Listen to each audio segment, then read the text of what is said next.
안녕하세요. 저는 서울에 사는 30대 후반 여성입니다.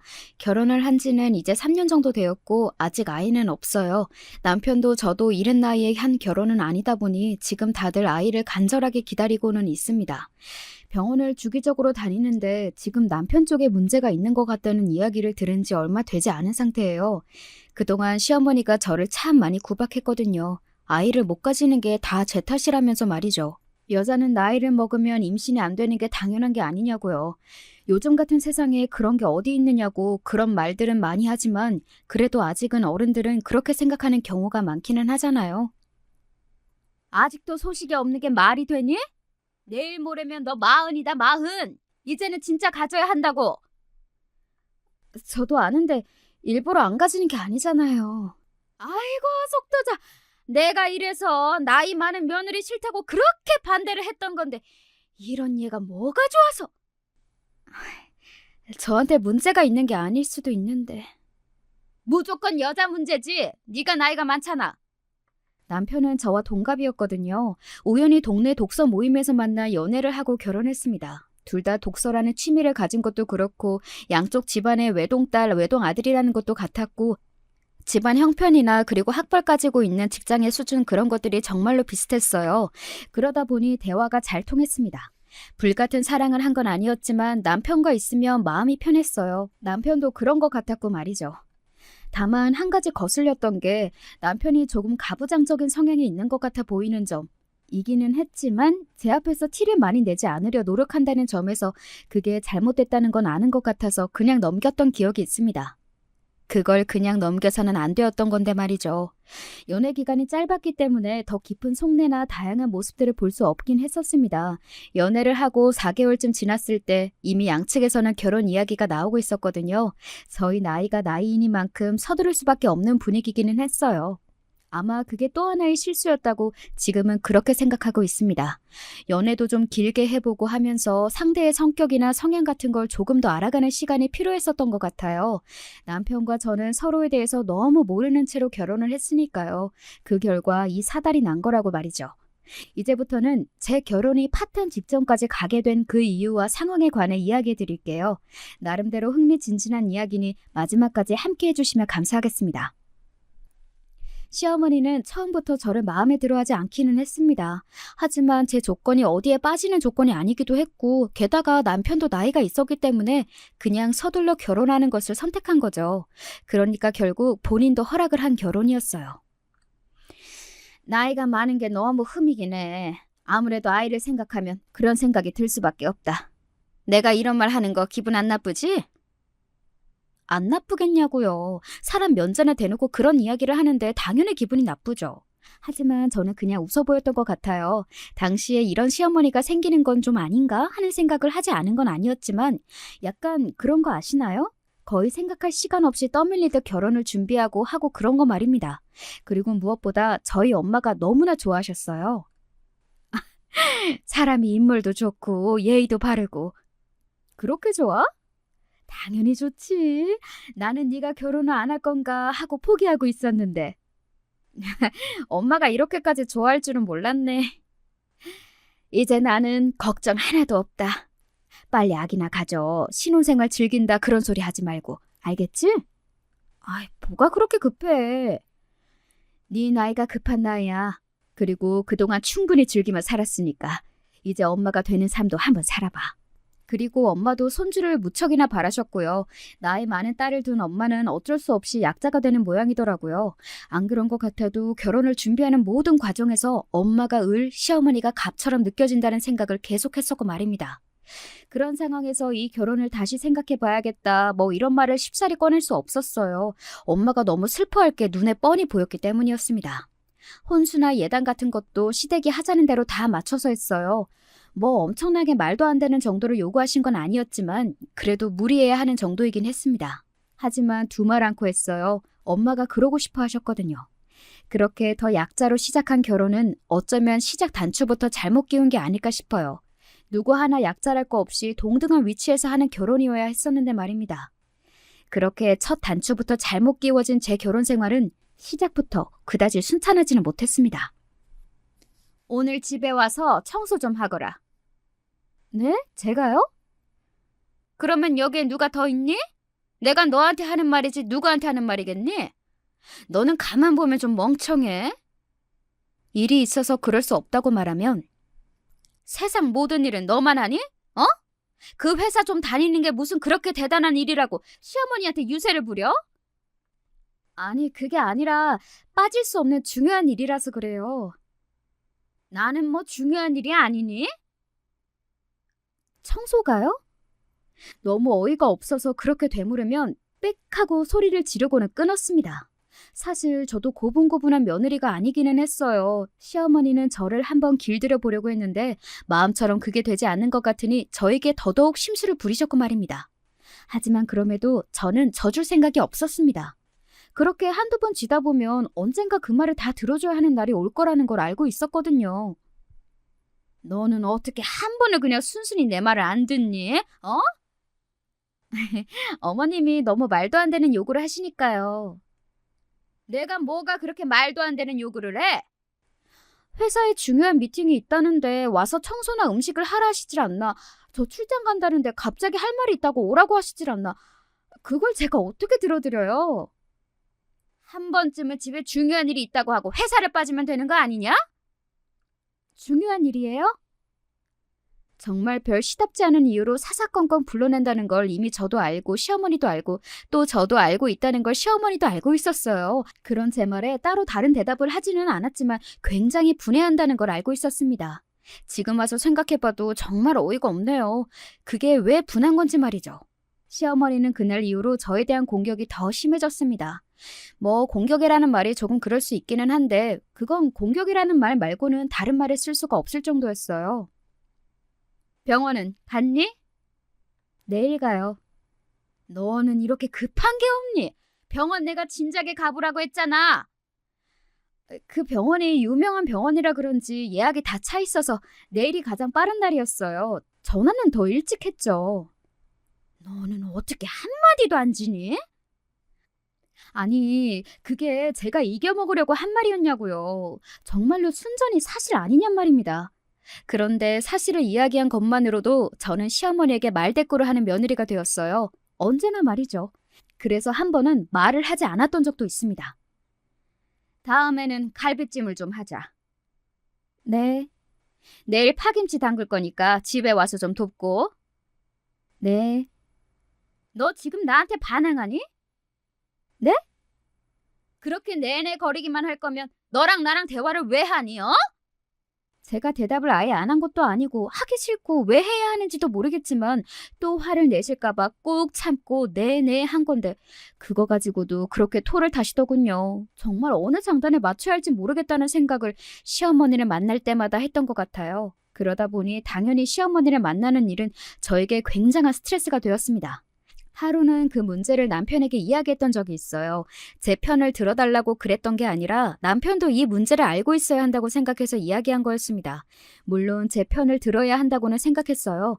누가 봐도 시어머니가 억지를 부리고 있는 거였으니까요. 하지만 남편은 제 예상과는 완전히 다른 태도를 보이더군요. 당신이 그렇게 다 이겨먹어야겠어? 그것도 어른인데? 내가 뭘 이겨먹어? 그냥 좀 져주면 안 되나는 이야기야. 회사에 가지 말고 시댁에 가서 청소를 해야 한다는 소리야? 당신 말은? 한 번쯤은 그럴 수도 있는 거 아니야? 당신은 당신 엄마를 몰라? 나는 당신보다 훨씬 짧은 시간을 봐도 알겠다. 한 번으로 끝날 뿐이 절대 아니라는 걸. 남편이 그 누구보다 잘 알고 있을 게 분명했습니다. 한 번이 두 번이 되고 세 번 된다는 것을 말이죠. 하지만 본인이 골치가 아프니 그냥 모르는 척하고 또 제 탓을 건 거겠죠. 그런 사람이라는 걸 몰랐는데 말입니다. 아니, 좀 그러면 어때? 그러면 어때? 당신은 그럼 우리 아빠가 어디 가자고 뭐 하라고 회사 일 하지 말고 좀 오라고 하면 갈 수 있어? 나랑 당신이랑 같아? 뭐가 다른데? 나는 아들이잖아. 그게 뭐? 나도 우리 집에서는 하나밖에 없는 귀한 딸이야. 아휴, 말을 말자. 자기가 말문이 막히니 그런 식으로 회피하더군요. 그때 처음으로 생각했던 것 같습니다. 아, 나 결혼 잘못한 것 같다. 이 결혼은 아니다 하는 생각 말이죠. 그렇다고 바로 이혼하거나 같이 못 살 것 같다는 말을 한 건 아니었어요. 저는 그들과는 달리 생각이라는 걸 하고 사는 사람이었기 때문에 그런 문제로 이혼을 너무 가볍게 봐서는 안 된다는 걸 너무 잘 알고 있었습니다. 하지만 무의식 중에 알았던 것 같아요. 나는 이 남자와 오래 함께 살 수 없겠다는 사실은 말입니다. 그 이후로도 크고 작은 일들이 참 많았습니다. 반찬 좀 가져가라. 오늘 제가 회식이 있어서 주말에 가지러 가면 안 될까요? 회식? 그러면 남자 직원들이랑 같이 술을 먹는다는 이야기 아니냐? 네, 회사에 남자 직원들도 있으니까요.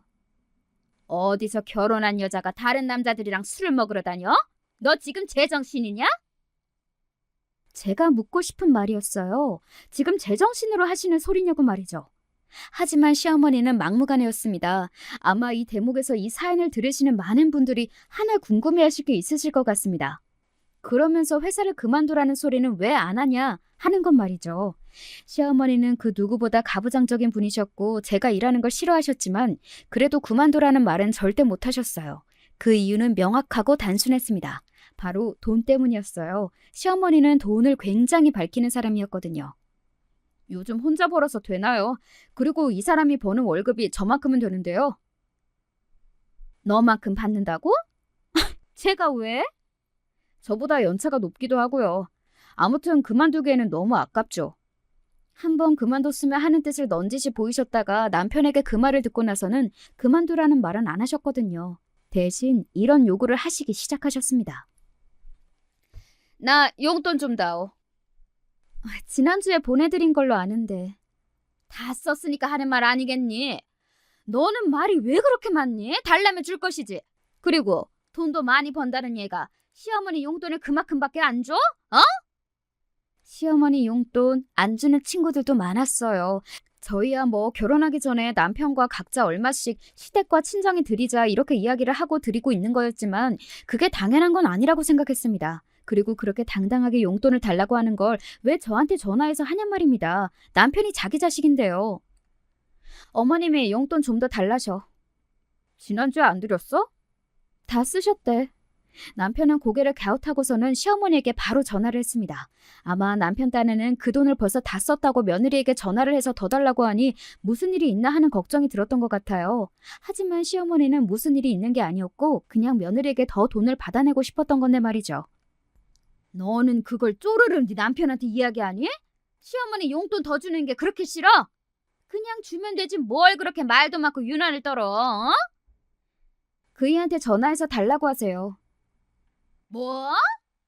어머니 자식은 따로 있으시면서 왜 돈이 필요할 때 저를 찾으시는 건지 저는 잘 이해가 안 돼서 그래요.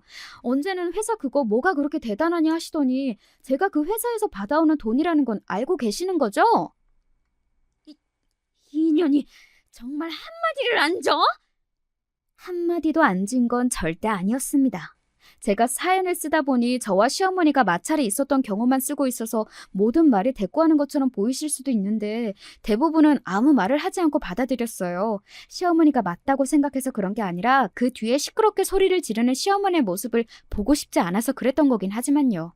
저는 원래 맞벌이를 하면 집안일도 동등하게 하고 각자 시댁이나 친정은 각자가 챙기고 뭐 그렇게 살 생각이었는데 저로서는 굉장히 많이 양보하고 있는 거긴 했습니다. 한 달에 한 번 정도 불러내서 집안일을 시켜도 그러려니 하고 했고 제사가 있는 날이면 가능하면 월차를 썼고 그리고 시어머니나 시아버지 생신 때도 성심성의껏 준비를 했고 말이죠. 다시 생각해도 저는 정말 할 거 이상으로 다 했어요. 그럼에도 불구하고 시어머니는 요만큼도 나아지는 게 없었지만요. 저는 제가 잘하면 조금은 달라질 거로 생각했거든요. 그런데 저를 좋게 볼 마음이 아예 없는 사람에게는 그게 아무런 소용이 없다는 걸 시어머니와 여러 가지 일을 겪으며 너무 확실하게 알게 되었던 것 같아요. 그렇게 시어머니와 전쟁 아닌 전쟁은 계속되었습니다. 뭐 사실은 시어머니 혼자만의 전쟁이기는 했어요. 저는 물론 스트레스를 받기는 했어도 시어머니를 괴롭혀야지, 미워해야지 하는 생각은 없었기 때문에 그 순간만 조금 짜증나고 힘들 뿐 아무 생각이 없었거든요. 아마도 시어머니는 제가 힘들어하지 않는 것 같으니 더 약이 올랐던 것 같아요. 너는 내가 안 무섭냐? 하루는 그렇게 묻더군요. 어른이시니까 당연히 어렵고 그래도 무섭지는 않은데요. 제가 어머니 무서워하면 좋겠어요? 가족끼리 그러면 안 좋은 거잖아요. 그래도 어느 정도는 어른 무서운 줄은 알아야지. 시어머니는 아마도 제가 자신을 우습게 본다고 생각하는 것 같았습니다. 저는 하늘에 맹세코 그랬던 적이 없었거든요. 다만 너무 억지를 부리신다, 너무 가부장적이시다, 뭐 그런 생각은 늘 했지만요. 하지만 그건 사실이기는 하잖아요. 그러다 결국 일이 터졌습니다. 그 일을 계기로 지금 저와 남편은 별거 아닌 별거 중이고요. 아마 이대로 이혼까지 가지 않을까 싶기는 해요. 우선 제가 마음이 너무 떠서 더는 남편과 함께 살고 싶은 마음이 없거든요. 그날은 시어머니가 오전부터 저희 집을 찾아온 날이었어요. 원래 그럴 계획이 없으셨는데 갑자기 아침 일찍부터 전화가 와서는 우리 집에 오시겠다고 하는 겁니다. 반찬을 가져다 주겠다면서요. 사실 저는 시어머니의 그 속내를 이미 다 알고 있기는 했어요. 그때쯤 계속 저희 집을 자주 찾아왔거든요. 시도 때도 없이 전화해서 오늘은 무슨 이유로 집에 좀 가겠다, 오늘은 이걸 가져다 주러 가겠다고 하면서 저를 귀찮게 했고 말이죠. 그러다 어느 날은 말끝에 이런 이야기를 하더군요. 그냥 이럴 거면 집 비밀번호를 말해주는 게 낫지 않겠니? 딱 예상하던 그대로의 말이라 전혀 놀랍지는 않았어요. 그런 이유로 저를 일부러 더 귀찮게 한다는 것쯤은 충분히 예상할 수 있었거든요. 바보가 아니라면 말이죠. 하지만 저는 그럴 생각이 전혀 없었습니다. 그건 그러지 않는 게 좋을 것 같아요. 왜? 시어머니가 집에 오는 것도 싫어? 그렇게 하지 않기로 이미 그이랑 이야기 다 마쳤고요. 저희 엄마도 저희 집 비밀번호는 모르시거든요. 그리고 묻지도 않으시고요. 주인들 없는 집에는 가는 거 아니라고요. 제가 그렇게까지 딱 자르니 별 말은 하지 못하셨습니다. 다만 굉장히 짜증나는 얼굴을 하기는 하셨어요. 친정 엄마도 모른다고 하니 뭐 어쩌겠어요? 하지만 시어머니는 포기하지 않으셨습니다. 제가 귀찮아서 알려주기를 바라는 것 같았어요. 그리고 그걸 알아내면 아마 시도 때도 없이 와서는 온갖 것을 다 간섭하실 분이라는 걸 알고 있었기 때문에 더더욱 절대 알려주고 싶지 않았습니다. 그냥 알려드리면 안 돼? 제가 절대 안 알려줄 것 같아 보이자 이번에는 남편에게 전화해서 알려달라고 한 모양이더라고요. 사실 남편과는 그전에 그 문제로 이야기를 나눈 상태였기 때문에 남편도 알려주지 않고 저에게 그렇게 물은 거였습니다. 남편의 그 질문에 제가 정색을 했어요. 절대 안 돼. 당신은 당신 어머니 성격을 몰라? 한 번 알려드리고 나면 아무 때나 오셔서 온갖 걸 다 간섭하려 하실 텐데 나는 절대 싫어. 나 스트레스로 이 집 나가는 걸 보고 싶으면 그렇게 해. 제가 그렇게 단호하게 나가니 남편도 어쩔 수 없다는 듯 수긍하고 받아들이기는 했어요. 그리고 남편 본인도 사실은 알려주기 싫었을 거라고 생각합니다. 저는 남편도 자신의 어머니를 귀찮아하는 걸 알고 있었거든요. 너무 사사건건 간섭을 하시는데 그렇지 않기란 사실 어렵기는 했어요. 물론 그럼에도 자신의 어머니이니 싫은 소리는 못했지만 말입니다. 남편은 그런 사람이었습니다. 자신의 어머니가 잘못되었다는 것을 알면서도 절대 싫은 소리는 못하는 사람 말이죠.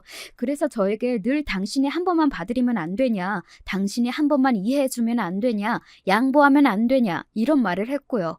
어떻게 보면 남편도 불쌍하기는 하네요. 뭐 중간에서 행동을 잘하지 못한 건 못한 거고 말이죠.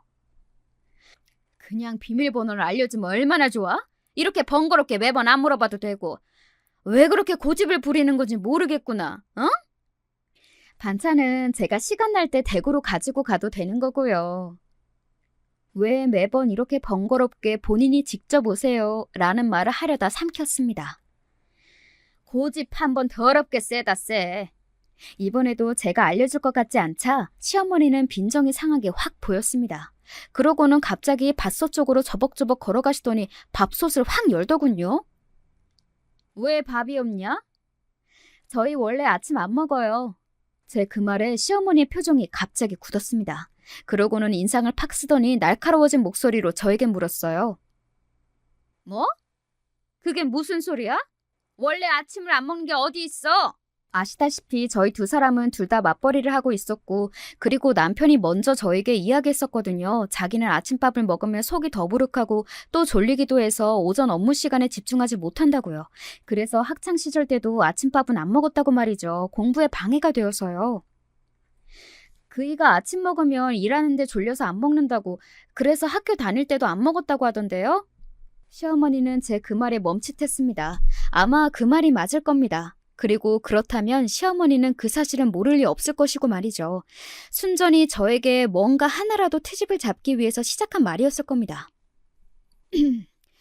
그건 그때인 거고 이제 나이도 들었고 밥심으로 일을 해야 할 텐데 우리 아들은 아침밥을 안 차려준다는 말이니?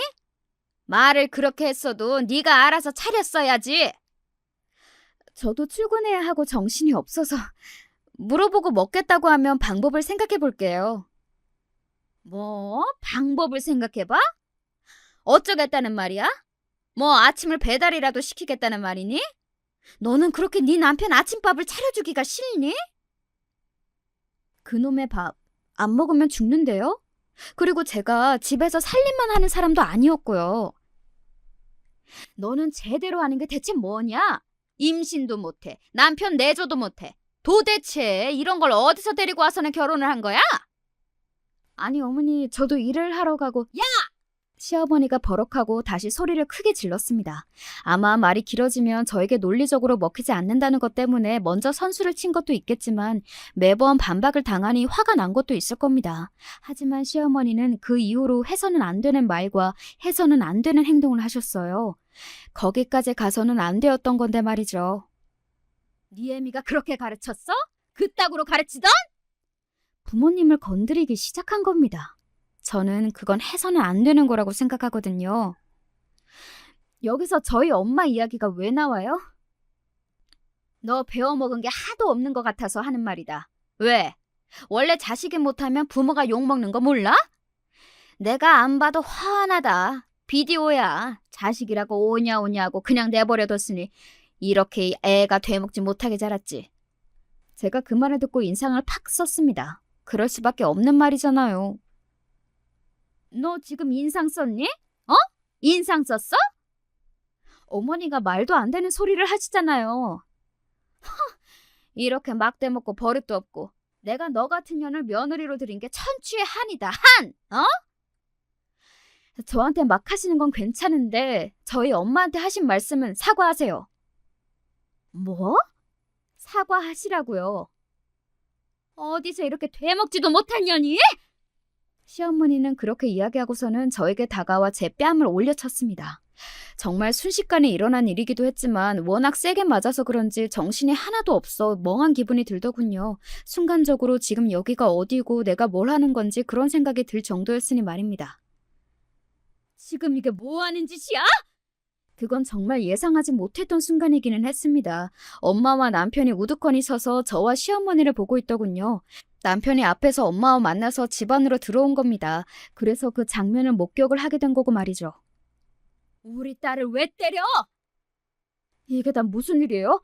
어머니 무슨 일이신데 이러신 거예요?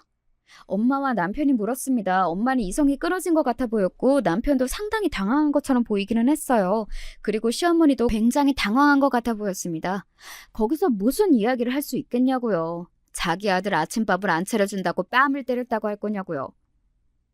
지금 말 안 해요? 네? 우리 애 왜 때렸냐고? 시어머니가 숨을 몰아쉬더니 뭔가 결심을 한 듯 엄마를 바라봤습니다. 그리고 시어머니의 입에서 나온 말은 충격 그 자체였어요. 맞을만 하니까 맞은 거겠죠. 제가 너무 어이가 없어서 입을 떡 벌리고 시어머니를 바라봤던 것 같아요. 맞을 만한 일도 아니었지만 그렇다고 해도 사람을 때리는 것 그 어떤 이유에서도 정당화될 수 없는 문제잖아요. 뻔뻔하게 나가기로 한 사람처럼 고개를 들고 엄마를 보고 있더군요. 엄마는 그런 시어머니의 태도에 더 화가 난 것 같았습니다. 그래서 그 맞을 만한 일이 뭔데요? 드러나 봅시다. 내 딸을 때린 이유.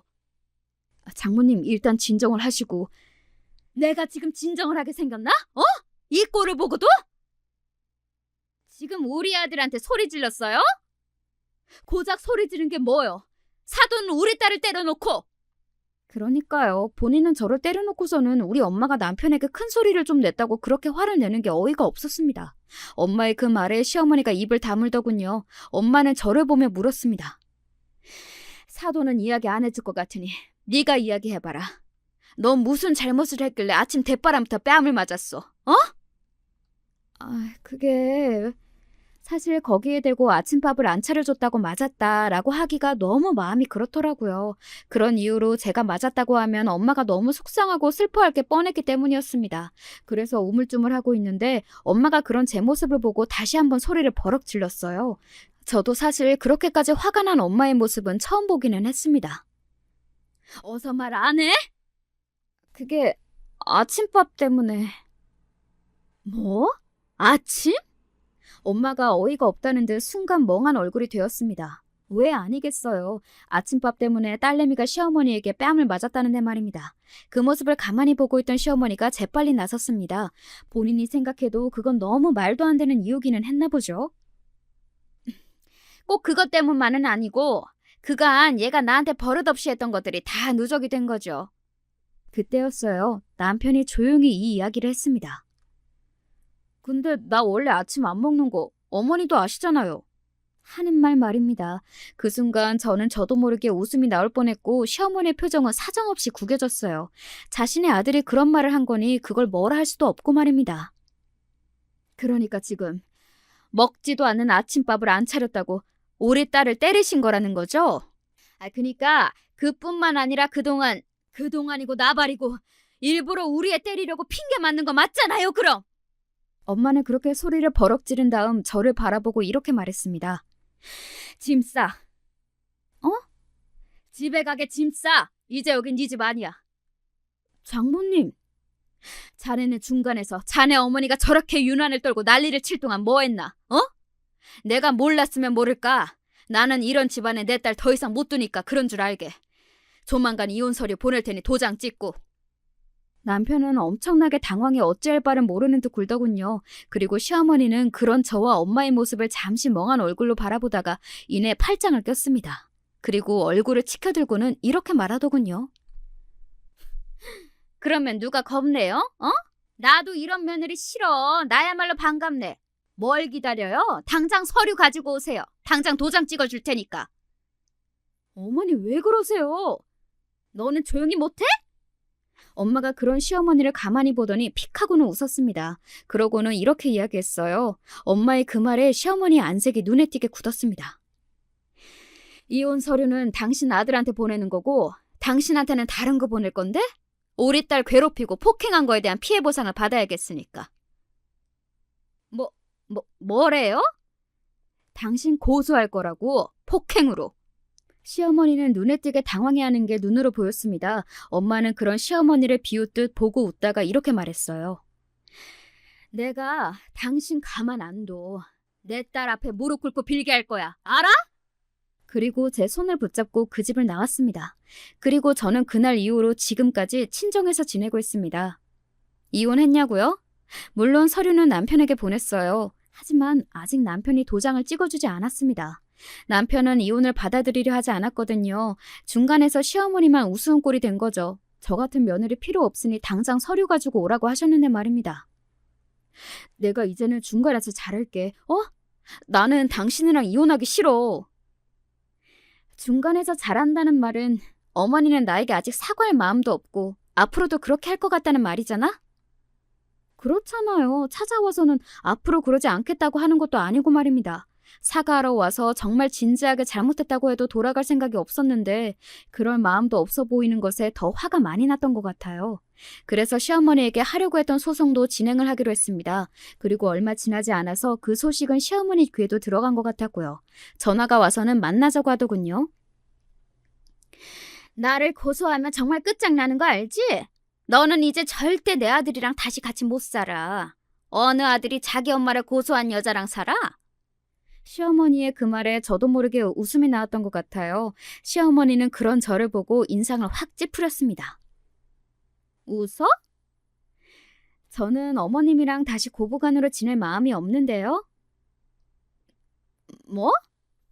이혼을 할 건데 다시 예전으로 못 돌아간다는 어머님의 그 말이 저에게 무슨 힘이 있겠어요. 저는 예전으로 돌아갈 생각이 없어요. 다시 돌아가서 어머니한테 들을 말 못 들을 말 들어가면서 나도 힘들게 일하는데 집안일에 거기다 시댁 집안일까지 다시 할 생각이 없다고요. 요 며칠 친정에서 지내다 보니까 거기가 지옥이었더라고요. 시어머니는 가만히 제 이야기를 듣고만 있었습니다. 하지만 표정을 보고 알 수 있었어요. 제가 꽤 단호하게 나와서 당황을 했다는 것을 말입니다. 시어머니는 가부장적인 사람이었고 나이 든 여자가 이혼하는 게 굉장히 큰일이라고 생각하는 사람이었어요. 그리고 본인이 그렇게 생각하고 있으니 저도 그렇게 생각할 거라 여긴 거였고 말이죠. 하지만 그렇지 않아 하니 당황한 거고요. 너처럼 나이 든 여자가 이혼까지 하고 이혼녀가 되면 다시 재혼하기는 힘들다는 건 모르니? 어디서 센 척이야? 속으로는 너도 무서워하는 거 알아. 저는 정말 이혼할 생각인데요. 요즘 세상에 그게 흠이라고도 생각 안 하지만 그게 흠이라고 해도 그냥 평생을 혼자 살았으면 살았지 어머님 같은 시어머니와 잘 지낼 자신이 없어서요. 불행하게 결혼 생활 유지하는 것보다 혼자 사는 게 낫지 않을까요? 저는 그게 훨씬 나은 것 같은데. 시어머니는 제 단호한 표정과 말을 듣고는 뭐라 말해야 할지 모르는 사람처럼 한동안 어버버거릴 뿐이었습니다. 정말로 이혼할 생각인 거냐? 네. 나한테 소송도 걸 생각이고. 네. 무엇보다 엄마가 너무 화가 많이 나 있으셔서요. 말릴 생각도 없지만 말려지지도 않을 것 같아요. 그 말은 정말이었습니다. 저희 친정엄마는 정말 화가 많이 나 있었거든요. 아직도 그날 제가 시어머니에게 뺨을 맞는 장면을 생각하면 손이 부들부들 떨려오고 자다가도 벌떡 일어난다고 여러 번 이야기하셨으니 말입니다. 그리고 얼마 지나지 않아 시어머니가 다시 연락이 왔습니다. 나중에 남편에게 듣기로는 그 전까지만 하더라도 제가 정말로 이혼을 감행할 거라는 생각도, 그리고 저희 엄마가 정말로 고소할 거라는 생각도 하지 않으셨던 모양이더라고요. 저를 만나고 와서 굉장히 불안해하셨다고요.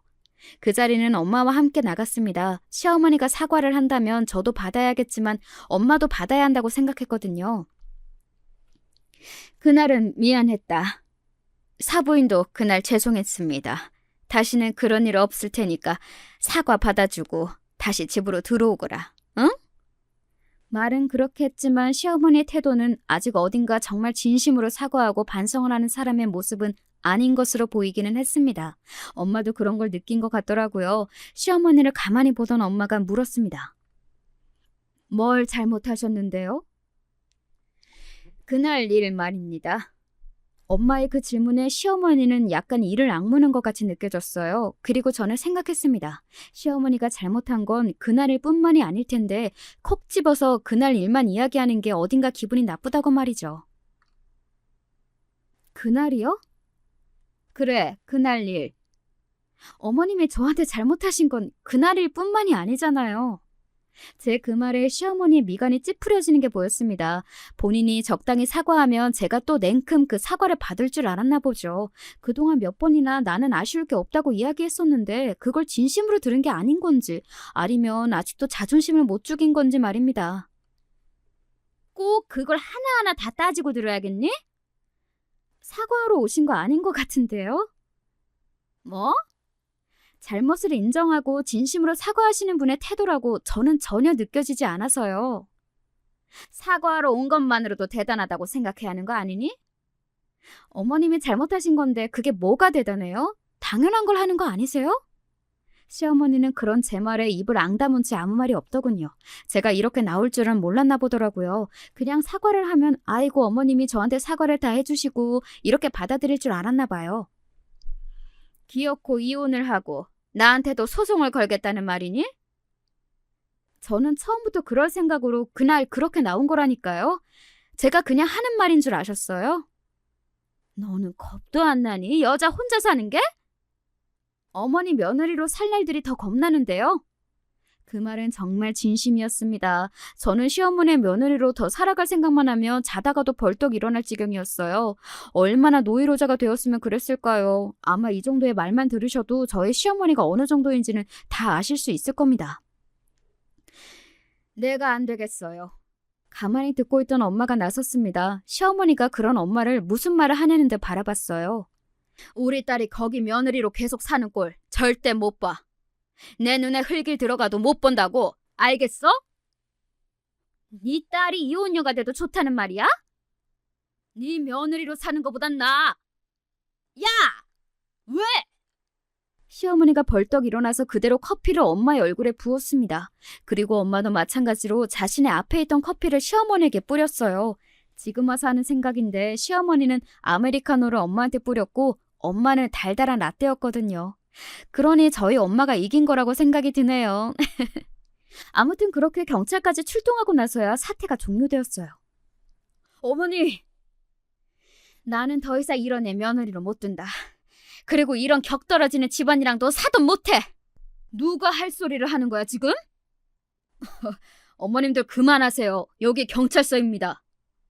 경찰서까지 와서도 계속 서류를 노려보며 싸움을 멈추지 않아서 모두의 구경거리가 되었습니다. 지금 생각하니 좀 부끄럽기는 하네요. 그때는 그런 생각이 없이 그저 시어머니가 기가 막히기만 했는데 말이죠.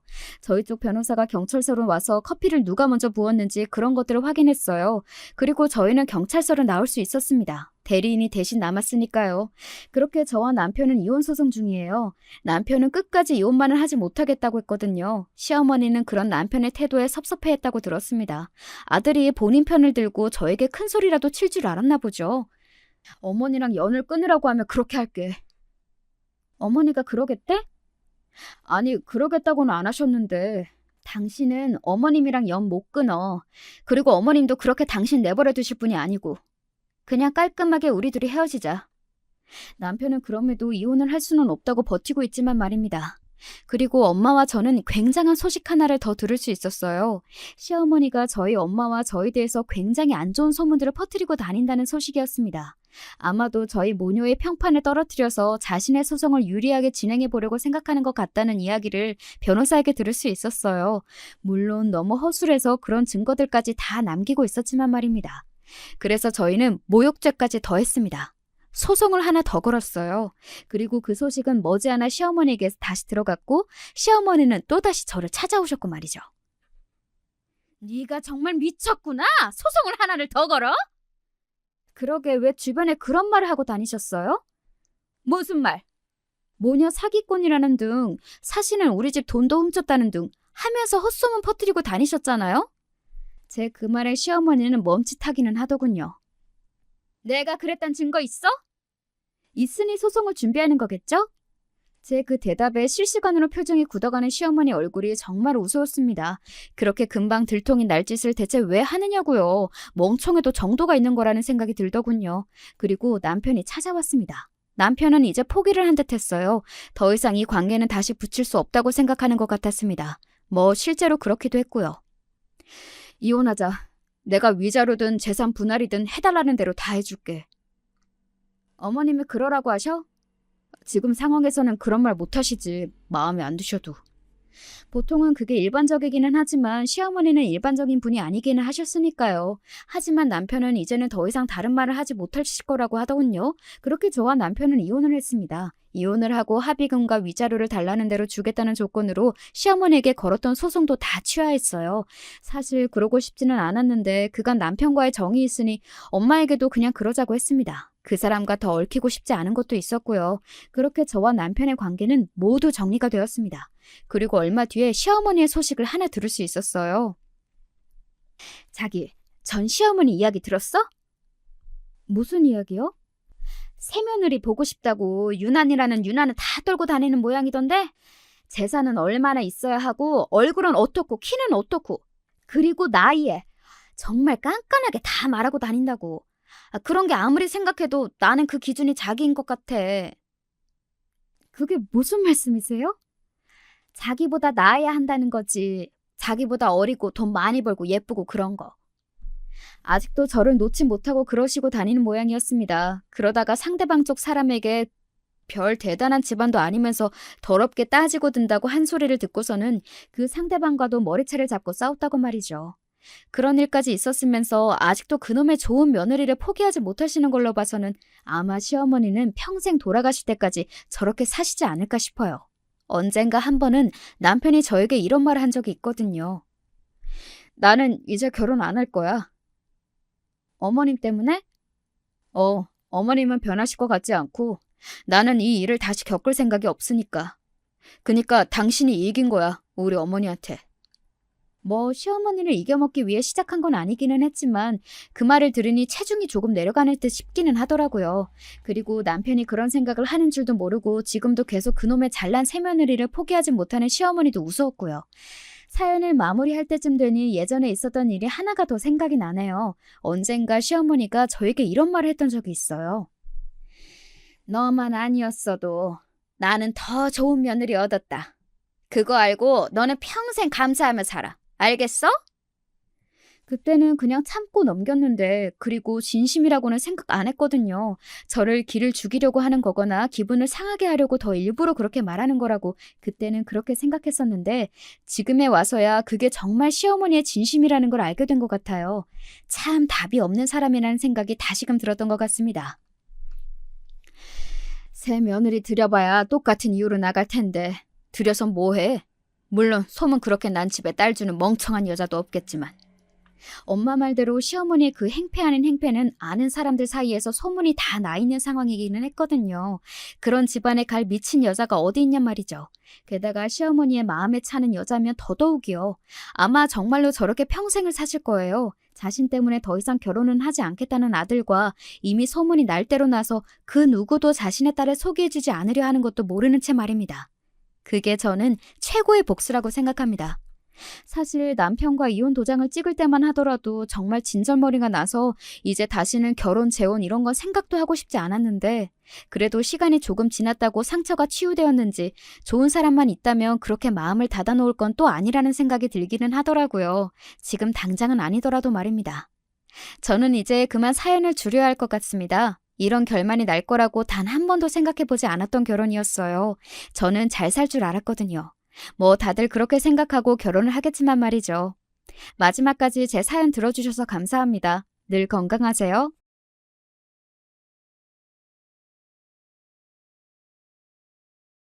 안녕하세요.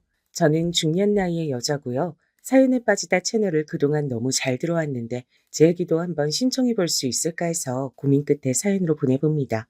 과연 소개가 될지 벌써부터 조금 떨리는 마음이네요.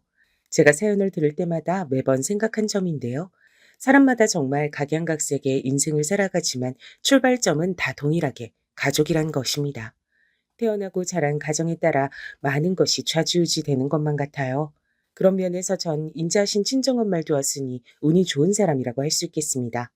친가, 외가 모두 사는 형편이 좋지 못한 건 비슷했으나 친구와는 다르게 외가는 대체로 화목했어요. 외가 친척들은 형편과 상관없이 가족 사랑이 기본적으로 충만했죠.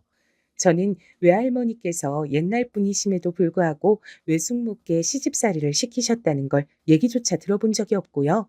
남아 선호사상도 별로 가지고 있지 않으셨습니다. 이런 가정에서 태어나고 자라셨기 때문에 친정엄마께서도 가정적이시고 마음이 따뜻한 분이셨던 걸지도 모르겠습니다. 제가 아주 어릴 때 형편이 넉넉지 못했지만 저와 남동생은 늘 재밌는 일상을 보냈어요.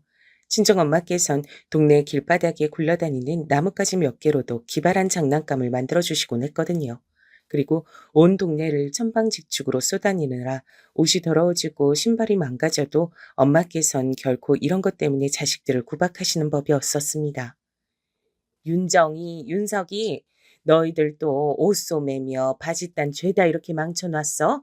아이고, 못 살아. 이 개구쟁이들을 대체 어쩌나 싶은데. 그래, 뭘 어쩌겠어. 내가 자식들을 건강하고 활발하게 낳아놓은 죄라고 생각하며 참아야지. 요 녀석들, 엄마가 다음 주말에 시장 가서 옷 새로 사올 테니까 이번에 갖고 싶은 옷 색깔 있음 정해놓기나 해. 알았어?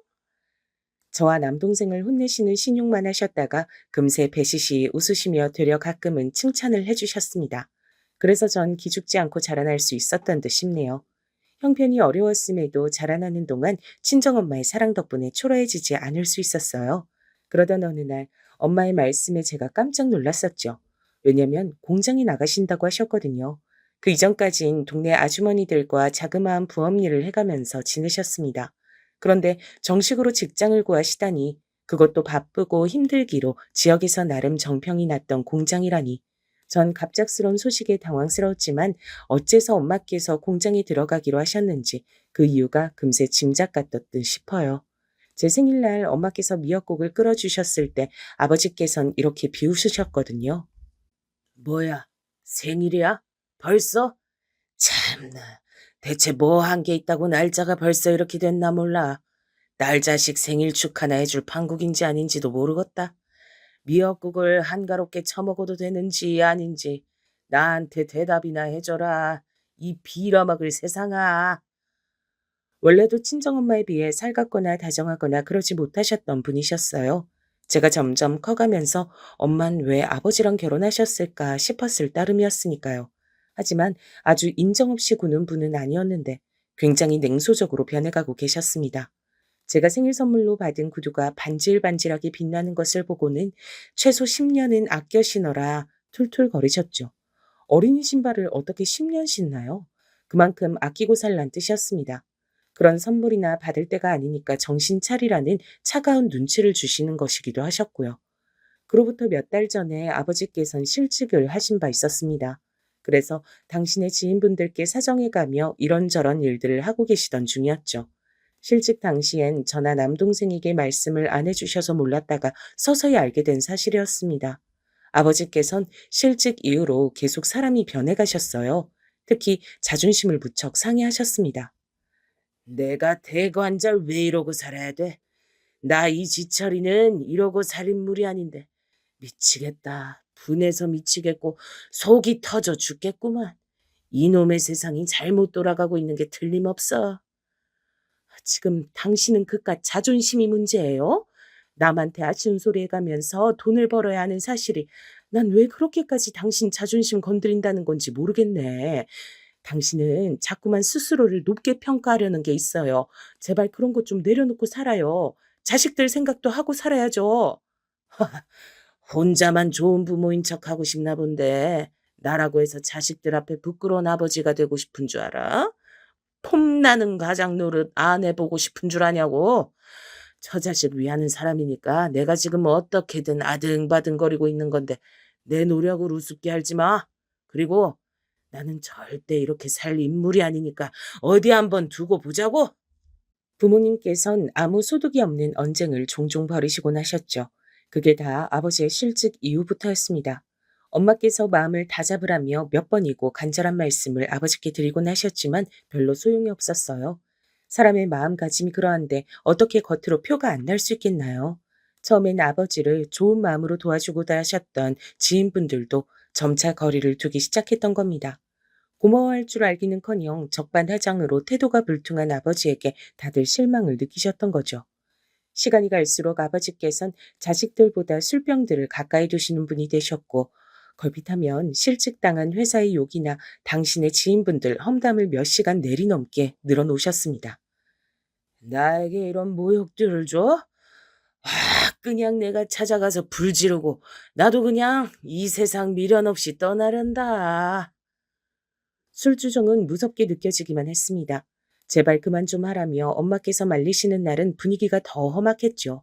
아버지께서 지금 나를 우습게 하냐며 공포스러운 윽박지름, 손에 잡히는 온갖 살림살이 던지기, 주먹질, 발길질 가리지 않고 해대셨으니까요. 남동생은 무서워 떨다가 우는 경우가 태반이었어요. 저보다 동생이 타고나길 기질이 예민했던 듯 싶습니다. 집안 분위기가 매일 그러하니 스트레스가 심했던 남동생은 몇 번 오줌을 지르기도 했어요. 그걸 아신 아버지께선 혀를 차며 혼을 내셨었죠. 뭐? 오줌을 지러? 나 이지철이의 아들이? 야 임마, 너는 사내 자식이 왜 이렇게 나약하냐? 너 이래서 나중에 뭐가 되려 그러냐? 네 앞길이 어두울 게 훤하구나 훤해. 그리곤 저를 향해 누나가 되어가지고 남동생 쥐잡듯이 하고 길을 누르고 지내서 이렇게 된 것 같다고 크게 혼을 내시는 것이 정해진 수순이었습니다. 자식들한테 제발 그러지 말라고 엄마께서 호소를 해보셔도 아무 소용 없었죠. 그렇게 저희 집에서 친정 아버지께선 어느새 안 계시는 것만 못한 분으로 여겨지고 있었습니다. 여러분 중에서도 혹시 이렇게 집안을 망치는 부모님을 두셨던 분이 계실까요? 자식이 엇나가면 그 집은 골치 아픈 집이 되지만 부모가 엇나가면 그 집은 비극 그 자체가 되는 듯 싶습니다. 제가 중학교 때 아버지께선 드문드문 일용직을 전전하셨죠. 그러다 하필 현장에서 크게 다치시는 일이 생겼고요. 얼마나 친정 아버지께서 당신의 처지를 비관하며 세상 욕을 하셨는진 상상에 맡기겠습니다. 이런저런 상황이 맞물려 친정엄마께선 다니던 공장을 그만두셨고 그때 저희 가족은 멀리 이사를 갔어요. 더 적은 돈으로 살기 괜찮은 동네였죠. 그리고 그 주변에서 외가의 먼 친척분께서 식당을 여신 지 몇 개월 정도 됐을 무렵이었습니다. 엄마를 직원으로 써주시기로 얘기가 됐죠. 식당이 초반에 자리 잡지 못하고 조금은 어수선한 분위기 속에서 운영이 되고 있었는데 그때 발을 들이게 된 엄마께선 일이 없으면 찾아서라도 하셨습니다. 손님 한 분 한 분에게 진심 어린 서비스를 제공하셨고요. 아직 식당이 안 바쁘다고 전 알고 있었는데 엄마께서 항상 피곤해져러 귀가를 하시기에 왜 그렇게 일을 자청해서 하시는지 궁금했는데 엄마께서 이렇게 말씀하시는 걸 듣고 제가 속으로 감탄을 했었네요. 내가 딱 가서 보니까 굳이 나를 안 써도 되는 상황이었더라. 그리고 사람을 굳이 뽑아야겠음. 나 말고 식당 일에 도 같은 경력자 쓰는 게 더 낫겠지. 그걸 첫눈에 알아차렸기에 더 열심히 해야겠다고 난 마음 먹었어. 나는 혈연이라는 인맥으로 일자리를 얻었으니 남들보다 기본적으로 2배, 3배는 더 열심히 해야 분위기도 맞춰질 것 같더라고. 엄마께서 사장님 내외의 먼 친척이라는 걸 이상하게 밝힌 적도 없건만 같이 일하시는 분들이 은연중에 다 알고 계셨더라 하더라고요. 그래서 엄마께선 업장을 위해 더욱 최선을 다하셨던 겁니다. 그러자 시간이 지날수록 같이 일하시는 분들이 엄마를 무척 좋아하시면서 분위기가 무척 화기애애하게 변해갔어요. 솔선수범을 하며 모든 손님께 최선을 다하는 엄마의 모습을 다들 따르기도 시작했고요. 만족하고 돌아간 손님은 단골 손님이 되어 다시 재방문을 했고 아름아름 소문이 나기 시작했습니다. 어느새 식당은 주말 같은 때에는 문전성시를 이루어서 대기를 했다가 입장해야 하는 곳이 됐어요. 엄마께선 노력을 인정받으셨고 호를 진두지휘하는 역할을 맡게 되셨습니다. 그만큼 급여도 더 받게 되셨죠. 이렇듯 엄마께서 눈코 뜰 새 없이 바쁘게 지내는 동안 아버지께선 반대로 허송세월을 보내셨습니다. 마누라가 설쳐대니 내 자리는 아예 없어졌네. 설쳐대는 암탉 때문에 내가 설 자리가 없어졌어. 술을 찾으시며 그렇게 황당한 소리나 하며 지내셨죠. 일하시던 현장에서 다치셨던 달인 병원에서 분명히 건강관리에 신경 쓰면서 꾸준히 재활운동을 해줘야 한다는 당부가 있었지만 아버지께선 게으르게 사시느라 그걸 따르지 않으셨습니다. 술을 그렇게나 드시면서 다리가 왜 이렇게 안 낫냐 불만을 품으셨으니 그 앞에서 정말이지 드릴 말씀이 없었네요. 옛날에 제법 건실하셨던 모습은 이제 온데간데 없어진 아버지. 가장 역할을 하느라 매일 바쁘게 사시며 만성 피로를 달고 사시는 엄마. 이 두 분을 대신해서 제가 남동생을 챙기며 지냈습니다. 자랄수록 성격이 소심하고 유약해졌거든요. 교우 관계에 있어서도 문제를 겪는 듯 했어요. 제가 매일 남동생 밥 챙겨주고 교복 빨래해주고 학교 생활 물어봐주고 전 고등학생이었는데도 남동생 챙기느라 정신이 없었습니다. 심지어는 학부모 상담에서 남동생 차례 때 부모님을 대신해 제가 참석하는 총국도 벌어졌었네요. 남동생이 절 많이 의지했어요. 그리고 아버지를 기피했죠. 약해 빠진 얼굴 좀 봐라. 너는 사내 자식도 아니야. 어떻게 이지철이의 아들이 그거밖에 못할 수가 있냐? 이게 말이나 되냐? 어느새 술주정에서 꼭 빠지지 않게 된 것이 남동생을 깎아내리는 것이었거든요. 가끔은 욱하셔서 술병을 휘두르고는 하셨죠. 전 남동생 앞을 가로막기도 했었고 아버지의 다리에 매달려 빌기도 했었습니다. 제가 아니었다면 진작에 본인은 가출했을 것 같다고 남동생이 그랬죠. 그만큼 아버지와 한 집에 사는 건 너무나도 고역이었어요. 저도 세상 비관만 입에 달고 사시는 아버지 때문에 갑갑해서 매일같이 목이 졸리는 기분이 들었지만 남동생을 위해 그리고 매일 땀 흘려 일하시는 엄마를 위해 태어난 척 꿋꿋하게 버텼습니다. 저희 남매의 당시 공통점은 엄마께 절대로 힘들단 소리를 안 하는 것이었죠. 파김치가 되신 채로 귀가하시는 엄마를 향해 웃는 얼굴을 보여드리고 싶었기 때문입니다. 집에 돌아오신 엄마를 웃게 하는 건 저희 남매였고 울게 하는 건 아버지셨습니다. 어느 날 자정이 넘었는데 잠이 오지 않았던 때 저처럼 엄마께서도 깨 계셨고 모녀가 두런두런 대화를 나눴는데요. 엄마께선 당신도 사람이기 때문에 어쩔 수 없이 가끔은 복잡한 생각이 들곤 하신다며 고백하셨어요. 식당이 위치가 그래서 그런가 다른 지역에도 종종 넘어와 들르는 손님들이 많이 있는데 요즘 불륜 커플들이 그렇게 나오더라. 불륜 나들이 할 때 들르기 좋은 식당이라고 소문난 건지 어쩐 건지. 네? 불륜 커플이요? 아마 산이 근처에 많으니까 그런가 봐요. 근데 엄마는 딱 보면 불륜 커플인지 감이 오는 거예요? 처음엔 놀랐는데 자꾸 보니까 알겠더라. 나뿐만 아니라 같이 일하는 언니 동생들도 다 똑같이 말해. 불륜하는 것들은 이상하게 맞박에 불륜 중이라고 적혀 있는 것처럼 보인다고 말이야. 근데 엊그젠 나한테 얼마나 황당한 일이 있었던 줄 아니? 불륜남녀 두 쌍이 아주 정답게 넷이서 앉아있는 테이블에 내가 서빙을 갔는데 운전대 앉아보니까 얼큰하게 술을 마신 그 여자들이 나한테 그러더라. 그렇게 열심히 일만 하지 말고 식당 밖을 벗어나서 넓게 보고 많이 놀러 다니래. 남자 하나 잘 물으래. 그럼 돈 걱정 없이 살 수 있을지도 모르는 노릇이고 일단 생활에 활력이 돈다고. 인생 뭐 있냐고 나한테 막 그러더라. 친정엄마께선 깔깔 웃는 그 불륜 커플들 앞에서 그저 표정을 굳히곤 마셨대요. 별로 상대도 안 해주신 거죠. 근데 다른 직원분이 바로 직후에 그 테이블에 서빙을 가셨다가 왜 우리 홀 매니저한테 그런 농담을 하시냐. 남편 복 없어서 자식들 홀로 건사하느라 애가 끓는 분이신데 불난데 기름 붓지 마시라. 이렇게 괜한 말씀을 얹어놓으신 겁니다. 그러자 그 불륜 남녀들이 그 후로 자기들끼리 큰 소리로 쑥덕거리며 친정엄마 쪽을 힐끗거리며 팔자 박복하다고 연신그랬다 합니다.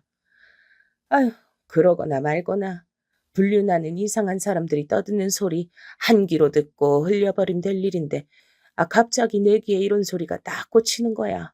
그게 뭐였던 줄 아니? 자식들 참 불쌍하다. 결혼 잘못한 여자 하나가 자기 자식들 인생까지 망치는구나.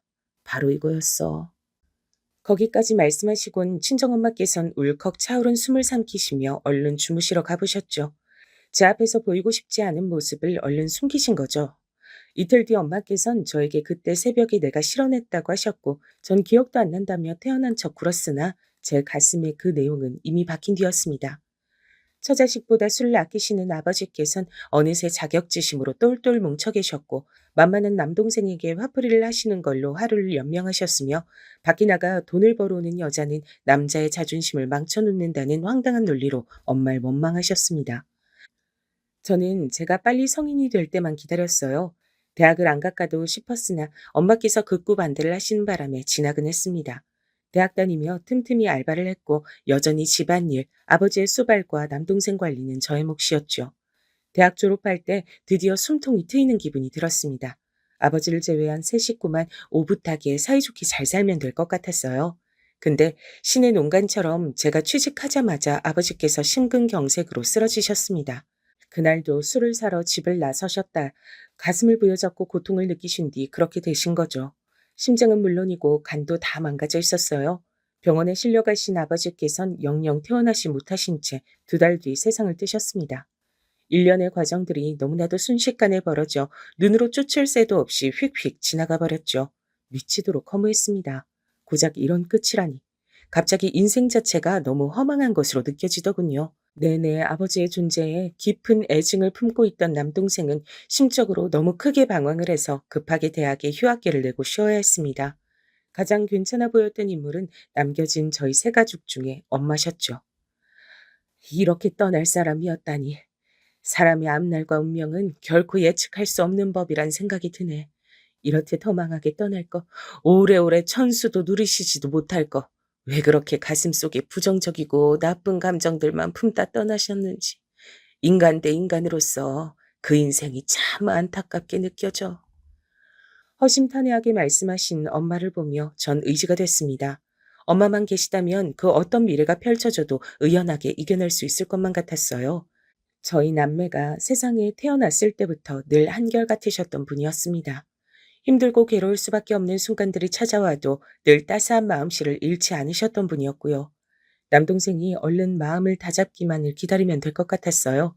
채근하고 싶지 않았죠. 나약하다는 비난의 소리를 하도 들어온 남동생이었기에 빨리 기운 차리라고 하기보단 가만히 내버려두는 쪽이 더 도움이 될 것 같았어요. 그런 고요한 일생을 보내고 있었습니다. 그래서 몰랐습니다. 엄마께서 미친 듯이 일에 빠져 계신 줄 미처 눈치채지 못했어요. 근데 언제부턴가 엄마께서 무척 고단해 보이셨고 안색이 어두워져 있고 피부는 푸석푸석했습니다. 왜 이렇게 식당 일을 오래 하시냐고 적당히 하고 퇴근 좀 하시라고 제가 그렇게 당부를 드려봤지만 그저 괜찮아 라는 대답만 하실 뿐이었죠. 너무 지나치게 일을 하고 계셨습니다.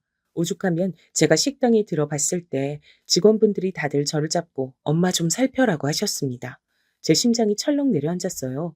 이젠 돈 때문에 하루하루 한숨 쉬면서 머리 싸매고 눈물 짓지 않아도 되는데, 안 그래도 되는데, 대체 왜 이렇게 일에 매달리시는지 답답하기만 했죠. 제가 너무 속이 답답해서 표정도 안 좋고 매번 한숨을 쉬니까 직장 동료가 집에 우환이라도 있냐 그러더라고요. 그래서 있다 그랬습니다. 골치 아픈데 해결책도 안 나오고 답답하다 그랬더니 자기 아는 사람이 심리상담센터에서 일을 하고 있는데 원하면 예약을 잡아주겠다 그랬어요. 태어나서 정신적으로 치료를 받아볼 생각은 한 번도 못 해봤는데 왠지 솔깃해서 그러겠다고 했습니다. 상담을 받으며 제 아내 얘기를 털어놓으니까 기분이 한결 낫더라고요. 그래서 당장 남동생도 상담을 받게 했죠. 저와는 다르게 남동생은 지속적으로 몇 번 더 상담을 받아야 한다 그랬습니다. 저희 남매는 똑같은 생각을 한 가지 하게 됐어요. 엄마께 이게 필요하다는 생각이요. 전 엄마를 설득하려 했습니다. 하지만 심리 상담 같은 건 팔자 좋은 소리라며 건강하게 잘 사는데 그런 게 왜 필요하냐며 거절하셨죠. 그날도 바쁘게 일 나갈 준비를 하고 계셨습니다. 사람 앞일 어떻게 될지 모르니까 돈을 모으는 게 최고라고 말씀하시면서요. 엄마, 이제 일을 좀 그만두시든가 줄이시든가, 제발 그렇게 하세요. 저희 생각은 안 하세요? 엄마가 계속 고생하시는 모습 보기 너무 힘들어요. 내가 누구 때문에 이러는데?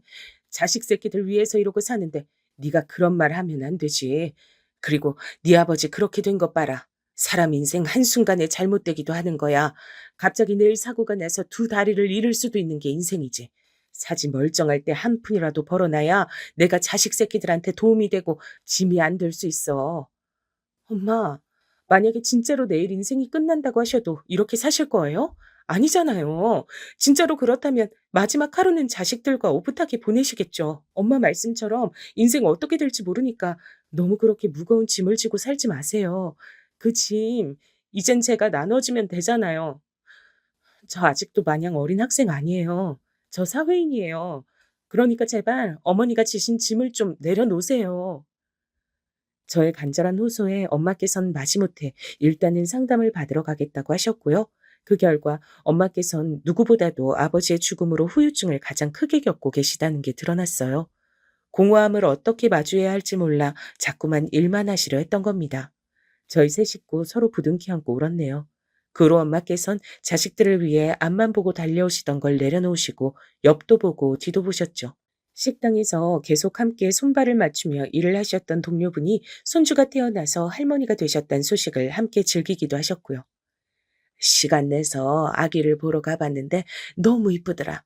보러 가길 잘했다 싶더라. 부럽기도 했고. 엄마, 저도 결혼이나 할까요? 남자 만나서 가정 꾸리고 아기도 낳고? 뭐? 윤정이 너 결혼 안 하고 싶은 생각 아니었어? 엄마께서 놀라 반문을 하셨는데 저야말로 놀랐습니다. 제가 결혼에 부정적인 걸 말로 꺼낸 적이 단 한 번도 없었거든요. 그럼에도 엄마께선 다 알고 계셨던 거예요. 그리고 아마 제가 그런 생각을 품게 된 것이 당신의 탓이라며 여기고 사셨을 겁니다. 전 울컥해서 애써 밝게 소리를 냈어요. 아니에요. 좋은 사람 있으면 언제든 할 생각은 있죠. 그래? 정말이야? 그렇게 되면야 너무 좋지. 엄마의 얼굴에 번지는 미소가 환했습니다. 전 마음을 열고 사람을 만나기 시작했어요. 그전엔 항상 마음의 벽을 어느 정도 치고 살았는데 이젠 아니었던 거죠. 뭐라 딱 꼬집어 설명할 순 없지만 지인의 소개를 통해 처음 만났을 때부터 왠지 잘 통하는 구석이 있었던 남자와 결혼까지 하게 됐습니다. 남편과 있으면 제 자신을 내려놓게 됐어요. 편했고 부담감이 전혀 없었습니다. 그게 좋았어요. 남편은 집에서 막내고 위로 누나만 둘입니다. 그리고 시어머니께선 지독하게 시집살이를 당하셨던 분이라 그랬어요. 남편이 중학교 들어가기 직전까지 친할머니 모시고 같이 살았다 그랬거든요. 그렇단 건 시어머니께서 당신의 시어머니를 모시고 아주 오랫동안 사셨단 얘기였습니다. 그나마 남편이 중학교 올라갈 때 분가를 하게 된 것도 시누이들이 하도 뭐라고 하면서 목소리를 내왔기 때문에 가능했던 일인 듯 싶었어요. 하지만 시어머니께선 당신을 해방시켜준 기특한 딸들보다 아들 하나를 더 아끼셨죠. 희한한 일이 아닐 수가 없었는데 저는 왠지 10번 잘하는 사람이 한 번 못하면 욕먹지만 10번 못하는 사람이 한 번 잘하면 칭찬 듣는다는 표현이 떠오르더군요. 시어머니께선 결혼하신 이후로 내도록 구박만 받으시던 입장이었는데 아들을 낳으시고 나서 처음으로 잘했다는 소리를 들으셨던 겁니다. 당신의 시어머니를 미치게 싫어했기에 진작에 화병까지 얻었으나 인정받고 칭찬받는 건 별개로 좋으셨던 거예요. 칭찬을 가져온 존재. 바로 제 남편을 시어머니께선 예뻐하셨죠. 시집살이에서 해방되어 분가를 하신 뒤에도 유별난 아들 사랑은 이어졌다고 합니다. 그러니 딸들이 점점 열받을 수밖에요. 시누이들하고 나중에 다 대판 싸워서 관계가 틀어지게 됐대요. 시어머니께선 시집살이에서 해방되신 이후 한동안 방황하셨다고 합니다. 이렇게 간단한 것이었어? 이렇게나 아무렇지 않게 벗어날 수 있는 거였어? 그럼 나는 지난 20년간 뭘 한 거야 대체? 내가 그 세월을 왜 그렇게 살았어야만 했을까? 뒤늦게 발현된 원망의 화살은 시아버지를 향했습니다. 부부싸움을 자주 하셨다네요. 20년간 구박받으며 삼시세끼 밥상 차려온 것이 이젠 지겨워 죽겠다며 시어머니께선 이제 시아버지께 밥도 안 차려주셨고요. 그래도 아들이 배고프다고 하면 그건 차려주셨다고 합니다. 시어머니께선 모르셨을 거예요. 그 감수성 예민한 사춘기 학창시절 집안 분위기가 시시각각 바뀌고 배고파하고 밥을 먹는 것에도 왠지 눈치가 보이는 상황이 되자 남편은 허겁지겁 밥 먹는 버릇이 생겼어요. 빨리, 많이, 그리고 맛있게 다 먹으려면 급했던 겁니다. 음식을 남긴다면 그건 가뜩이나 화가 많고 불만이 많은 자기 모친에게 힘든 일이 될 것 같다는 생각에 남편은 남기지 않고 꾸역꾸역 다 먹는 버릇까지 점차 가지게 됐죠. 제가 남편의 이런 버릇과 이유까지 알게 된 건 당연하게도 결혼 이후의 일이었고요. 그 이전에 결혼 얘기가 오가던 와중 조금 신기한 일이 있었습니다. 뭐? 어머님이? 우리 엄마가 일하시는 식당을 잘 아신다고? 진짜? 어, 몇 번 가보셨다네. 내가 식당 이름 딱 말하자마자 되게 반가워하셨어. 잘 됐다고 생각했습니다. 왜냐면 시어머니께서 저를 별로 마음에 안 들어하고 계셨거든요. 귀한 아들을 허락해 주기엔 제 조건이 너무 별 볼 일 없다고 여기셨습니다. 남편이 워낙 저랑 결혼하고 싶다고 졸라대니까 자식 이기는 부모 없다는 심정으로 마지못해 따라주고 계실 뿐이었어요. 그걸 이미 눈치챈 뒤였기에 제 엄마께서 몸담고 계시는 식당을 시어머니께서 잘 아시고 또 몇 번 가보기까지 하셨다고 하니까 다행이란 생각이 들었던 거예요. 근데 더 신기한 일은 상견례 자리에서 일어났어요. 엄마께서 인상이 수더분하고 선하십니다. 말씨도 대체로 나긋나긋하고요. 그래서 처음엔 왠지 퉁명스런 기색으로 앉아 계셨던 시부모님께서도 엄마 앞에서 점차 트집 잡을 게 없어서 민망하다는 기색들이 되셨습니다. 그런 걸 느끼고 있던 와중에 엄마께서 저에게 몰래 속삭이신 거예요. 사부인 말이야. 희한하게 낯이 있네. 식당에 몇 번 오셨다 그래서 이렇게 낯이 확 있진 않을 텐데. 엄마께선 희한하게 시어머니의 낯이 있다고 하셨습니다. 아리송이 하셨어요. 저도 엄마께서 왜 그렇게 느끼시는지 궁금해서 상견례 자리가 파할 때쯤 왜 낯이 익는지 아직 이유를 모르시겠냐고 여쭤봤습니다. 근데 엄마께서 그저 조용히 미소만 짓고 마시는 겁니다. 더 호기심이 일어 재차 여쭤봤지만 이번엔 고개를 살짝 가로저으셨어요. 대답을 안 해주실 요량이었습니다. 그래서 저도 백기를 든 뒤 그때 순간을 잊었죠. 남편과 아기자기하게 잘 살아볼 생각만 하고 있었는데 결혼 생활이 상상한 적도 없는 방향으로 가고 있어서 저의 정신머리가 무척 바빠졌기 때문입니다. 결혼하고 나서 분명 초반엔 안 그랬어요. 근데 시간이 지날수록 남편이 본색을 드러냈습니다. 먹는 양이 엄청나게 늘어난 거예요. 전 남편한테 먹는 문제로 잔소리하느라 매일이 전쟁이었죠. 보통으로 많이 먹는 것이었음 제가 애초에 잔소리도 그렇게 안 했을 겁니다. 근데 저녁에 퇴근하고 와서 밥 한 공기를 무슨 조선시대 머슴들 먹는 밥처럼 쌓아 먹고 찌개 한 뚝배기에 끓인 것을 한 번에 다 먹고 식탁 위에 있는 반찬들은 국물까지 싹싹 없애 먹고요. 무슨 식사 점투에 임한 것 마냥 미친 듯이 먹는 남편 앞에 제가 무슨 입맛이 있겠나요? 오늘 회사에서 무슨 일이 있었는지 그런 일상 얘기라도 물어보면 입에서 밥 뿌리며 고춧가루를 팍팍 튀기며 대답을 하는 통에 식탁 위에서 대화를 나누기도 힘들었습니다. 대체 왜 그렇게 밥상 위에서 모든 걸 다급하게 행동하는지 의문이었어요. 전쟁 같은 식사가 끝나고 제가 속으로 한숨을 삼키며 그걸 다 치우는 순서가 되죠. 설거지도 얼마나 거지같이 해놓는지 그거 시키고 속 터지는 것보다 차라리 제가 다 하는 게 나아서 그렇게 했습니다. 식탁 위 싹 정리하고 요리한 것들 뒷정리하고 싱크대 말끔하게 마무리하고 여기까지 하면 대략 길게는 30분도 걸려요. 그리고 대략 이때에 맞춰서 다용도실에서 부스럭거리는 소리가 나기 시작합니다. 뭔 소리냐고요? 과자 뭐 먹을지 뒤적거리는 소리예요. 어차피 싹 다 처먹을 거면서 고르기는 왜 그렇게 부스럭거리며 골랐는지 이제와 생각해보면 웃길 따름입니다. 과자 한두 봉진 우습게 치우고요. 그거 먹으면서 음료수도 꼭 마시죠. 그러고 나서 1시간 정도 지나면 야식을 찾습니다. 냉동 만두, 라면 이런 건 예사고요. 치킨이나 피자 배달을 얼마나 자주 시켰던지 몰라요. 당신도 치킨 먹을 거지? 오늘은 당신이 제일로 좋아하는 간장 맛으로 치킨 시킬까? 좋지? 콜? 콜은 무슨 콜이야? 콜라 먹고 싶어서 운 띄우는 거야? 그래, 콜라도 먹고 치킨도 먹어. 여보 혼자 다 먹어. 난 안 먹을 테니까. 기분 좋게 야식 좀 배달시켜 먹으려는데 당신은 왜 분위기를 흐리냐? 꼭 그렇게 쌀쌀맞게 굴어야 돼? 내가 한두 번 속아? 같이 먹자고 졸라놓곤 결국 여보 혼자 다 먹을 거잖아. 내가 바본 줄 아나 보네. 와, 당신도 치킨 먹고 싶어서 그러는구나. 그간 삐진 거였으면 그렇다고 말을 하지. 에이, 알았어. 오늘은 통 크게 시켜서 넉넉하게 먹자. 여보세요? 거기 호식이 2마리 치킨이죠? 여기 간장치킨 2마리 갖다 주세요. 네, 둘 다 간장 맛으로만요. 왜냐면 제 와이프가 너무 좋아하거든요. 와이프 주려고 지금 주문하는 겁니다. 기세 좋게 와하하 웃으면서 전화 주문을 하던 남편의 그 꼬라지. 다시 생각해도 열받네요. 아, 여기까진 그렇다 치는데요. 치킨이 2마리면 닭다리는 4개잖아요. 근데 치킨이 도착해서 뚜껑 열자마자 남편이 진짜 과장 하나도 안 보태고 3초도 안 돼서 닭다리 2개를 자기 양손에 쥐고 뜯기 시작했어요. 보면서도 믿기지 않는 묘기였죠. 전 속으로 하다 하다 저런 짓도 하는구나 생각하며 천천히 제 몫의 닭다리를 먹기 시작했습니다. 근데 제가 그걸 다 먹기도 전에 남편이 남은 마지막 닭다리도 가져가 허겁지겁 먹더라고요. 닭다리를 사수하기 위해서 그랬던 겁니다. 그러면서 자기 침과 치킨 양념이 같이 묻은 비닐 장갑을 낀 손으로 치킨들을 뒤적거리며 부위를 골라가며 먹는데 은근히 저랑 가까운 쪽으로 닭가슴살 부위만 몰아주더군요.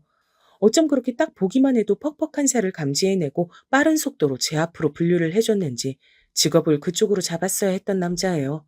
아니면 요즘에 유튜브에서 많이 먹는 것으로 시청자를 모으는 먹방 영상을 찍으며 살았어도 식비는 충당했겠죠. 됐다 됐어. 내가 뭘 기대하겠냐. 머리 써가면서 바쁘게 먹지 말고 그냥 편안하게 마저 다 처먹어. 난 안 먹을 테니까. 왜? 더 먹지 않고. 당신은 입이 짧아서 탈이야. 헛소리하는 주둥이를 확 그냥 닭 부리로 쪼아주고 싶었습니다.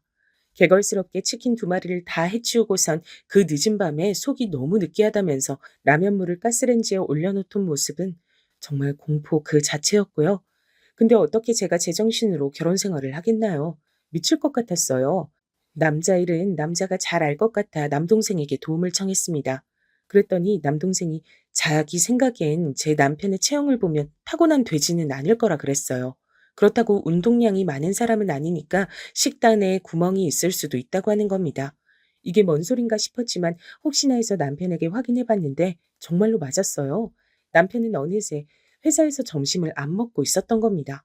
점심도 안 먹고 간식도 아무것도 안 먹는다는 남편의 말을 듣고 제가 멍해졌죠. 대체 왜 그러냐 그랬더니 집에서 잘 먹기 위해서 밖에서는 아무것도 안 먹고 있다 하더군요.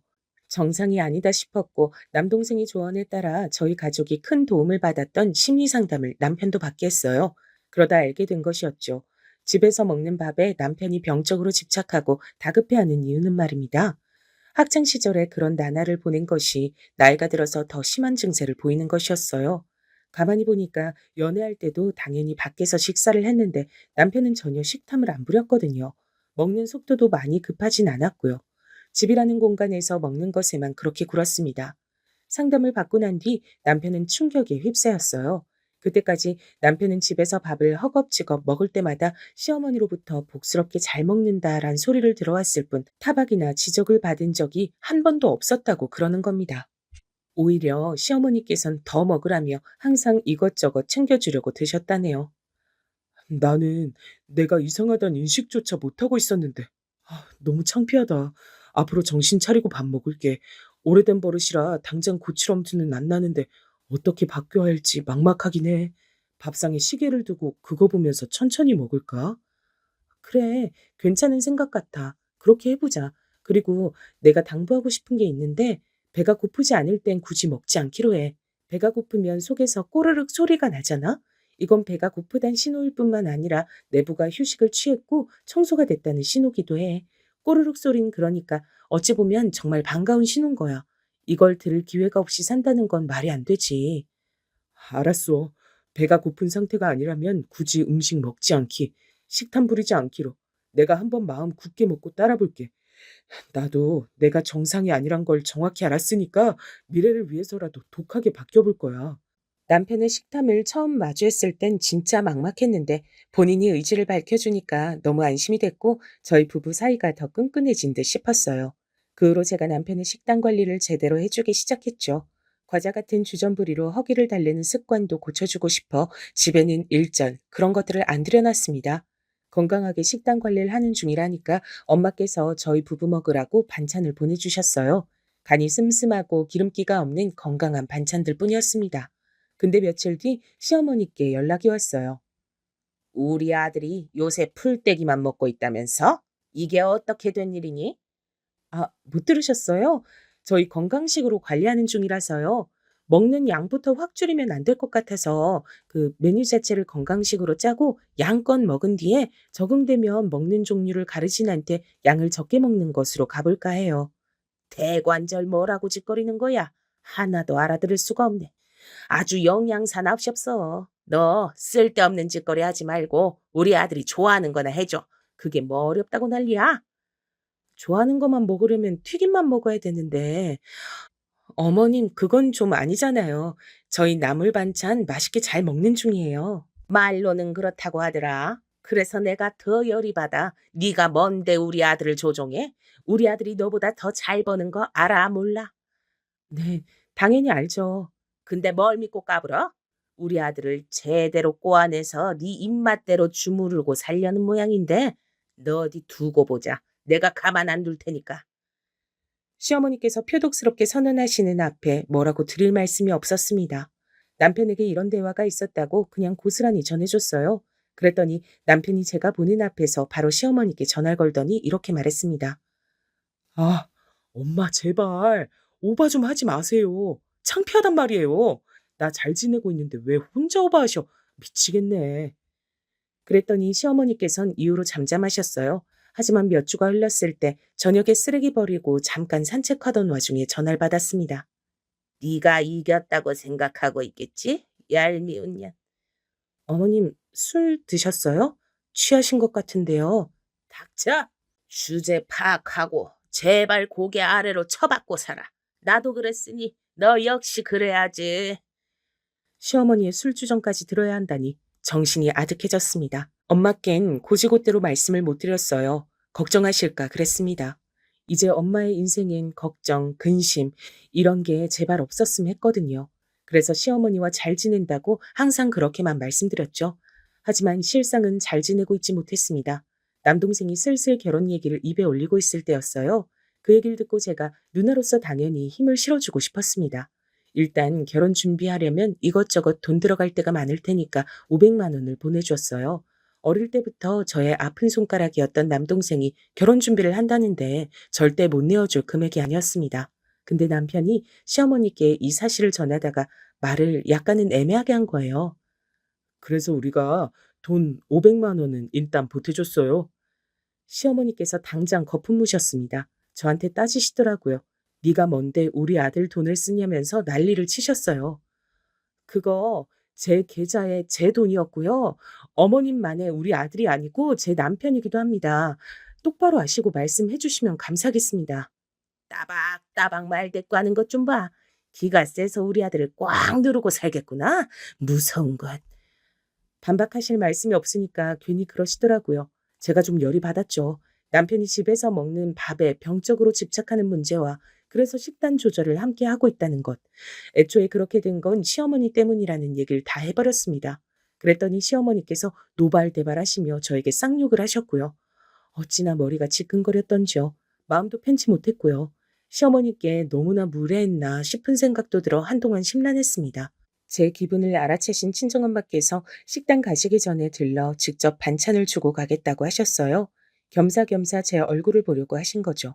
남편은 출근한 뒤였고 전 엄마를 맞이한 뒤 잠시 대화를 나누었습니다. 별 고민은 없고 너무 행복한 결혼 생활이라서 이 행복이 깨질까봐 그게 걱정이라고 그렇게만 말씀을 드렸어요. 그러자 엄마께서 안심하며 웃으셨고요. 이제 가보시겠다며 겉옷을 찾을 때였습니다. 현관 벨소리가 들리더니 이내 문을 쾅쾅 두들기는 소리까지 났어요. 어리둥절해서 확인해보니 시어머니셨습니다.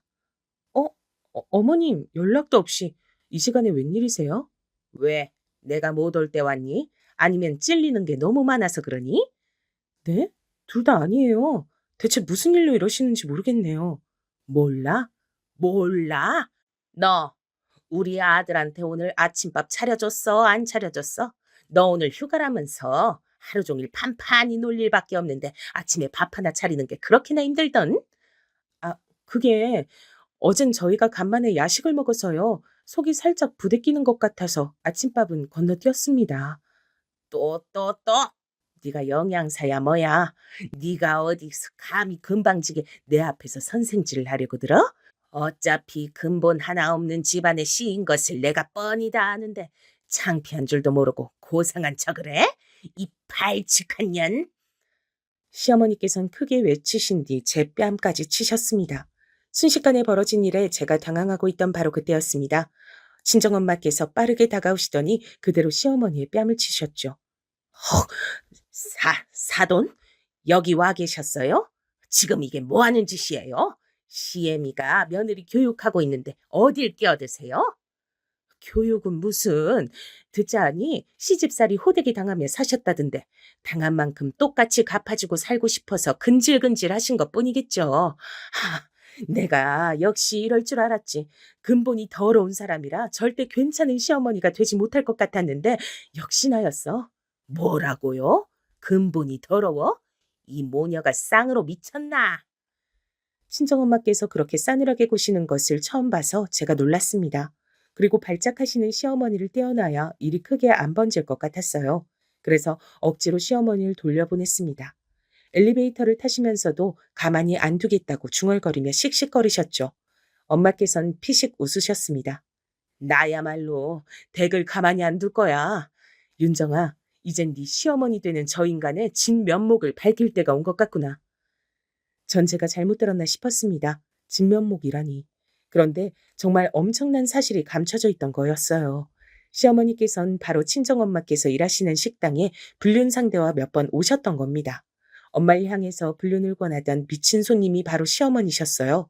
근데 당사자는 항상 술에 취해 있었기 때문에 엄마를 정확히 기억하지 못하셨던 거죠. 엄마께선 시어머니의 정체를 금세 알아차리셨지만 제 평온한 결혼 생활을 위해 함구하는 쪽을 택하신 거였습니다. 그런데 더 이상 그럴 필요가 없다고 하셨어요. 엄마께서 일하시는 식당엔 정말 각양각색의 손님들이 다 오갔고 지역 일대의 소문을 물어 나르기엔 최적의 장소였습니다. 며칠이 지났을 때 시아버지의 귀까지 들어갔으니 말입니다. 불륜을 저지르고 다닌 것이 소문나자 시어머니께선 얼굴을 들 수 없게 됐고 지인들과 가지시던 모임에서도 다 쫓겨나셨어요. 심지어는 30년 지기 동창 모임에서도 쫓겨나셨다고 하니 말 다 했죠. 시어머니께서 다시 옛날처럼 시아버지께 길을 못 펴고 사셨으며 진작 대판 싸운 지 오래였던 시누이들도 다 외면을 하는 바람에 손 내미실 곳도 없었습니다. 게다가 남편 역시도 시어머니가 아니라 제 편에 서는 걸 택했어요. 엄마하고 있으면 내가 바보가 되는 기분이에요. 이제 결혼도 했는데 더 이상 바보가 되는 건 사양입니다. 결혼하고 나서 인생 최고로 안정적인 기분을 느끼고 있으니까 제발 엄마가 끼어들지 마셨으면 해요. 내가 너를 어떻게 키웠는데 바람 몇 번 피운 것 가지고 내가 이렇게나 외면받고 혼자가 돼야 돼? 이런 법이 세상에 어딨니? 시어머니께서 울분을 터뜨리셨지만 소용없었습니다. 그리고 저에게 그동안 미안했다며 이제 사이좋게 잘 지내보자고 하셨지만 전 남편의 뜻에 따라 제 행동을 정하겠다는 대답을 드려서 시어머니를 환장하시도록 만들어드렸습니다. 우여곡절은 많았으나 어쨌든 지금은 평탄하게 잘 지내고 있는 것 같아요. 이게 다 친정 엄마 덕분이란 생각입니다.